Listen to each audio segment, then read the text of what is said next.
Welcome back to episode 9 of Keeping Shit Real. I am your host, Jessie Towns, and this is quite an apt episode, I think, this week.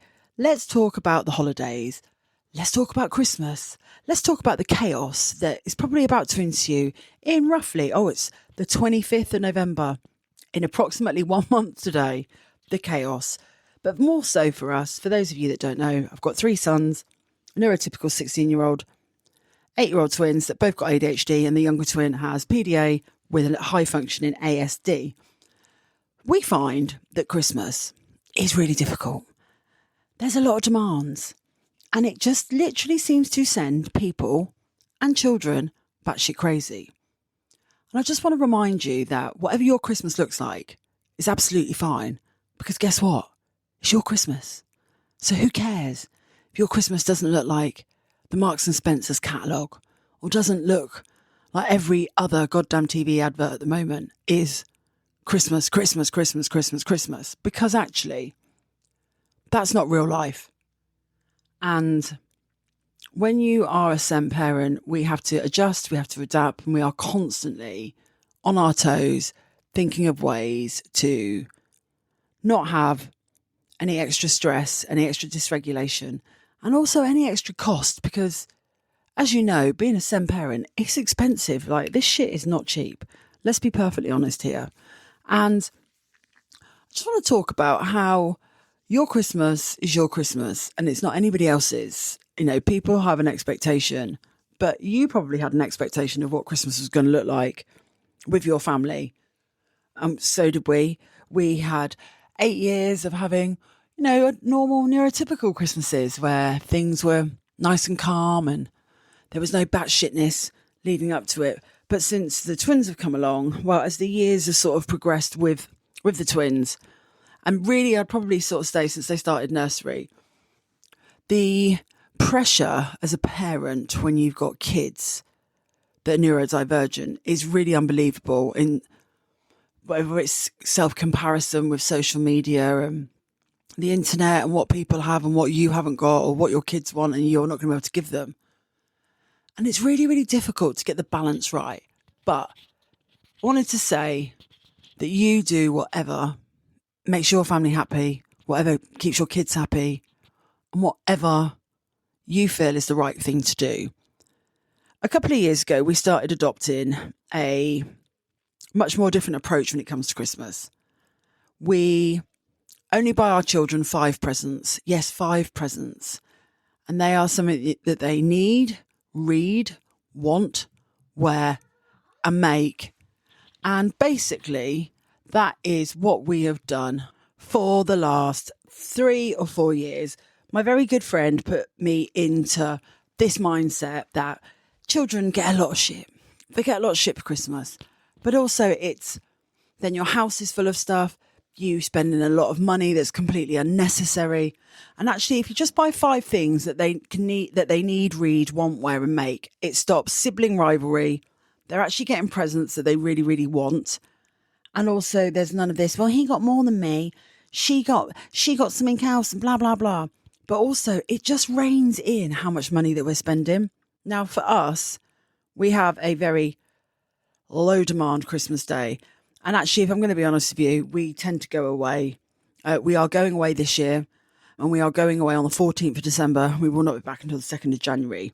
So for us, that means no demand around Christmas trees, that whole thing. Even though the kids love going to get a Christmas tree, it adds to the heightened sense of demands and pressure. Now, we would normally, if we were here, we would put our Christmas tree up actually not that far in advance. We're not like one of these November lunatics. If you are a November Christmas tree putter upper, fair play to you. But for us, it just doesn't work. It builds more pressure, more anxiety, and it actually just ends up being a bit of a nightmare. The last couple of years, the twins drop kicking baubles off the Christmas tree. So we were like, nah, fuck this. But we would slowly get the Christmas decorations down. We slowly put them up. But anybody that lets their kids decorate their Christmas tree as well, you're wild.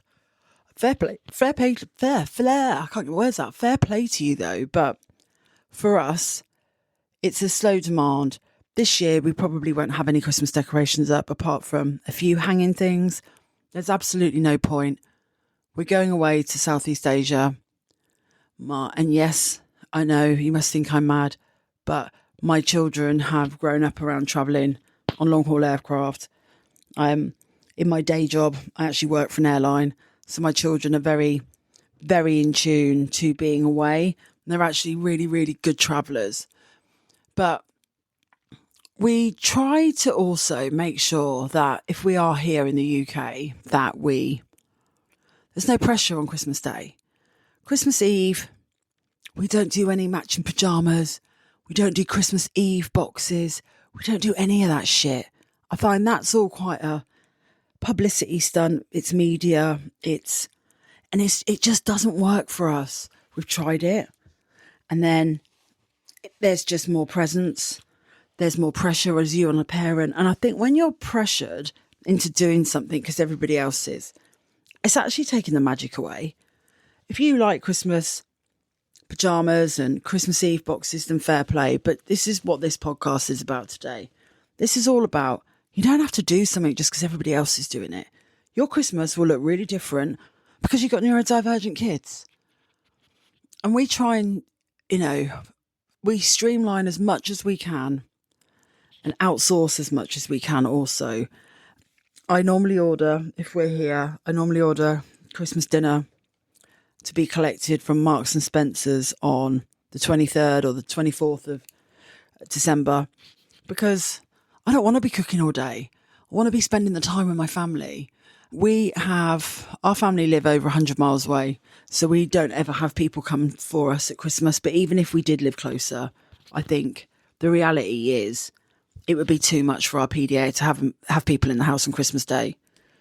But we keep everything as low demand as possible. And we just make sure that, that he feels safe. I mean, once you get older, Christmas really is all about children, isn't it?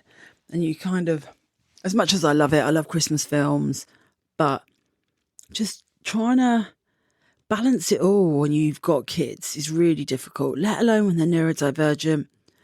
They're going to be excited. It's Christmas. Or, a couple of years ago when my PDA was in burnout, he was absolutely petrified of Christmas. He just was so unhappy in himself because of all the stress that was going on at mainstream school that actually he just didn't want Father Christmas coming to the house. So that led with we had difficulties then trying to navigate that about I don't want him in my house. And it's like, well, yeah, okay. If you don't want him in your house, I totally get that. Totally understand that. So I had to leave him a note on Christmas Eve saying that he needed to stay at the front door and give mum and dad a little ring on their mobile phone so that we could get the presents in. And that's what we did. And it still made it magical, but it was very different. And Christmas is different. It might be our kids don't eat Christmas dinner. I mean, they never eat a roast dinner anyway. So the expectation of waiting all day to have Christmas dinner, which is basically just a jazzed up roast dinner, it just doesn't work. And I think 3 years ago, when my PDA was in burnout, we had such a catastrophic Christmas Day. It was really awful. Basically, we made a really rookie mistake, and this will make you laugh. We made a really, really rookie mistake of leaving. So in our house, the Christmas list is mummy and daddy's presents, and the stocking is from Father Christmas. Now, stupidly, we made the mistake of leaving the stockings in their bedroom, which it's probably about 4 years ago, actually. We made the mistake of leaving the Christmas stockings in their bedroom. Anyway, they woke up at 2:00 in the morning and saw them and then realised that Father Christmas had been. So we then had them up from 2:00 in the morning and they would not go back to sleep. So you can imagine what our Christmas Day was like. I ain't going to lie. It was hell. It was absolute fucking carnage. Screaming, shouting, everybody was arguing. It was probably the worst Christmas that I've had. And it was just really, really miserable in the house. You know, cranky 4-year-olds is not the one, let alone on Christmas Day. So we learnt the hard way. And then it was at that point then that we kind of realised that Christmas dinner was a massive, massive no-no. We like to eat our Christmas dinner normally, like as we do with a roast dinner. We like to eat it about 4 o'clock-ish.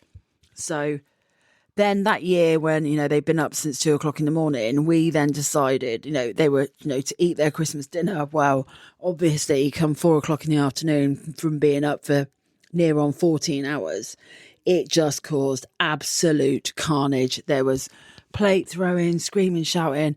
And I suddenly just thought, you know what, fuck this, I ain't doing this anymore.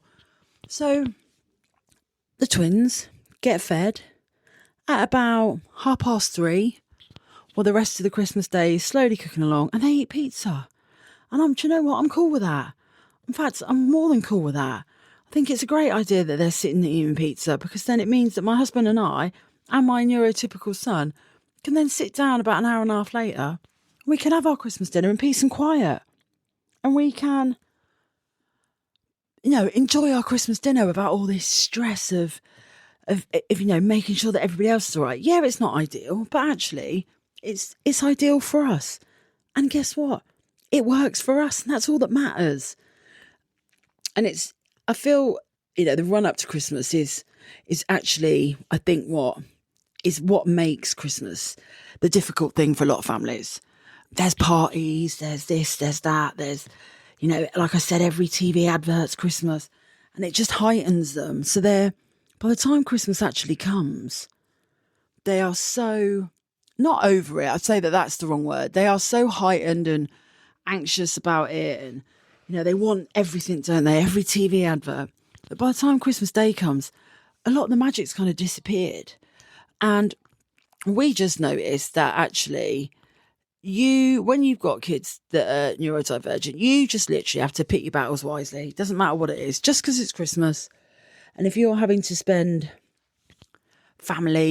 Christmas with family members, or they're maybe coming to you, it's really worth sort of laying the law out to them beforehand of this is what our Christmas Day looks like, because it might look different to what you've ever had before, so that they know, because there's always that pressure, isn't there, as well, that you've got people come in, you need to entertain, and if you are lucky enough to be having like your in-laws come in and this, that and the other, it's setting clear rules. That's probably more of a wrong word. Setting clear expectations of what happens in your house with your children, so that there's no confusion, there's no snarky comments, there's no, oh, well, you know, you let your kids eat pizza. Yeah, so fucking what if you let your kids eat pizza?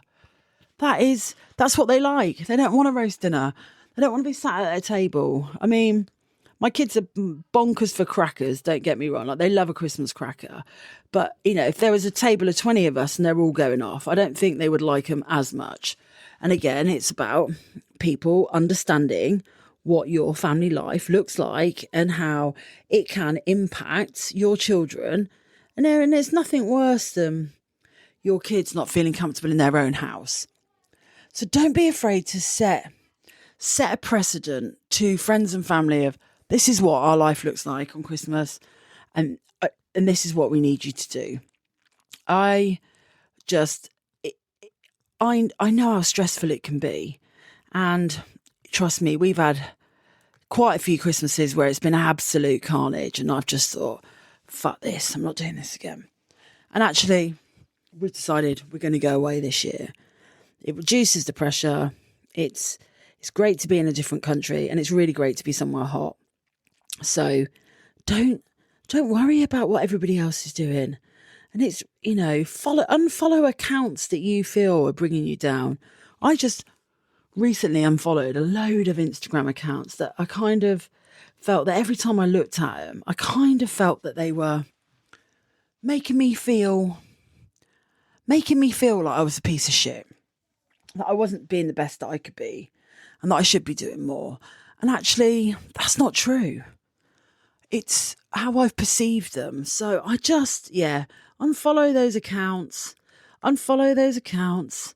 Don't compare yourself to others. And if you can, just do you. You know what's the thing, for some of us, it might be a difficult conversation with your in-laws, even with your own parents, with your siblings. If you feel, uncomfortable actually telling them, write it down, write it from your child's perspective, write a profile of your kids of what they like and what they don't like. And, stagger, if you've got a stagger Christmas presents being opened, if they need to eat, safe foods, pizzas, chips, whatever it is, so fucking what? Let them.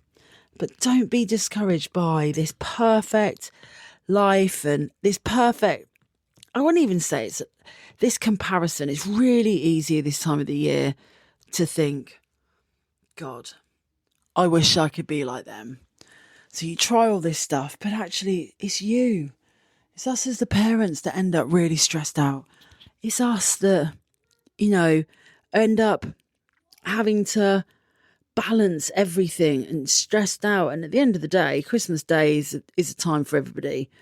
And if something that you're doing really is beneficial for your child, don't ever question that, because actually that is the most important thing, that your children have the most fantastic day, and so do you, with the most minimum amount of stress. So for us, something you need, read, want, wear and make, really, really good sort of little ethos that we've adopted from our friend for buying presents that stops the absolute junkyard of plastic ending up in your front room after Christmas, after Christmas or on Christmas Day. And then don't be worried of Christmas nativities. I don't think my son Max has ever been in a Christmas nativity. He was in his first year when he was at mainstream, and it was an absolute car crash. In fact, I've got a really funny photo of him, and he's just sitting there with his woolly hat pulled over his face because he hated it so much. And again, it's about advocating for your kids in a way that is normal for us, but it might not be normal for family members. They might think it's weird that your kid can't be it's not that they can't. They don't want to be in a nativity, and that's fine. They don't want to go to church. That's fine. But the pressure around Christmas is intense. And you know your kids better than anybody else. You know what their triggers are. You know what doesn't work. And if you're going to people's houses for Christmas, don't be afraid to take your child's own food. Don't be afraid to say, look, you know what, this ain't going to work for us. I can't, he's not going to eat this. She's not going to have that. Can I bring a pizza? Or have you got any frozen chips? Whatever it is that is going to make them happy and keep everything as smooth as possible. Because as well on Christmas Day, we've then got all the weird programmes, haven't we? I mean, my kids love a Christmas film. I'd say they love a Christmas film. They're not really super into them, but I know that they do really like Father Blooming Christmas. The Raymond Briggs animation. If you've not read it, when I was a little girl, my grampy used to read me Father Blooming Christmas. And it's all about his adventures leading up to Christmas. It is an incredibly funny animation, but it's really, really well done. It's really sweet. And it's amazing how after all these years, I'm 45, that the magic's still there for me. I absolutely love watching it. Whenever I see it, it just brings me back so many happy childhood memories. And that is what it's about. It's about making memories with your kids that they're going to remember and that they're going to cherish when they're older. And if your child's non-verbal, they will remember, but they may not be able to channel that in the way that we are used to seeing and feeling and hearing. You'll always feel how happy a child is by the affectionate, the cuddles, the kisses. So you stick to what you do. And it may be that your Christmas day is no different to any other day of the week. But you know what? That is absolutely fine as well. Might be that you might not want a Christmas stocking. Your kids hate them. That's absolutely fine. But like I said, if you'd have told me 10 years ago my kids would be eating pizza on Christmas Day and only having 5 Christmas presents, then I'd have been like, what? That's pretty bonkers. But actually it works for us. And I'm really happy that we found something that works for us. Because quite frankly, I don't really care. Because keeping my family regulated, my husband regulated, is the most important thing. Of all the days of the year, that's the one. But this year, we're going to be on a beach in Thailand. So it'll be a different kind of feeling for us. But again, there'll be, the emphasis will be on making sure that they are enjoying themselves. If we have to play crazy golf on Christmas Day, we're actually thinking about going on a Thai fishing boat and just going diving, like not obviously scuba diving, snorkeling. All of my kids absolutely love swimming. And this year on holiday, when we went to Greece, we hired a boat and they just absolutely loved it. There's something very calming and regulating, isn't there, for children who are autistic with water. And it really, really is such a calming, regulatory tool for us.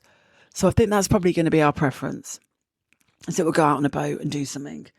I might podcast the week after Christmas and tell you what an absolute fucking nightmare it's been. But I'm hoping that it's not going to be. We have, unfortunately, got to pack Christmas presents though, so that is a bit of a nightmare. I think we're probably just going to take a couple of Lego sets of us. Everything else I'll just buy tat-wise. I'll buy the rest of it in Thailand. Because as you know, you can get some, good shite in Thailand. But that's it. And I'm not really that fussed. I'm not fussed if I'm not fussed. I'm not fussed if our Christmas looks different to everybody else's. And, we are not spending it with close family members and with my husband, my children. And that's all that matters.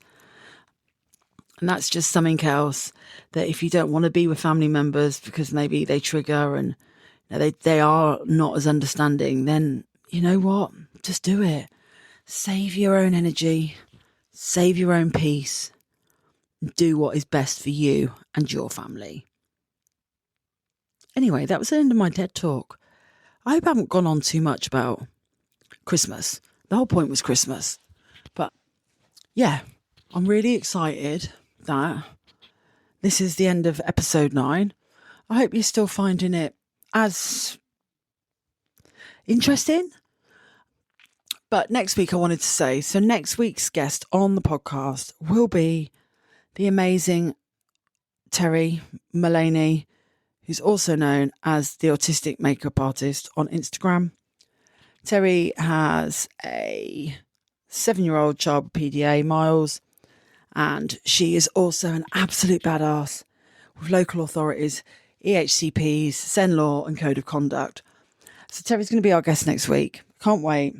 She is going to be talking all things EHCPs, wanky local authorities, and just a general chat about life as a SEN parent. So don't miss out on next Friday. It's going to be amazing. Anything else I've got to tell you? PDA Parent Bundle available on my Instagram. Click in the show notes. It's got 60% off Black Friday.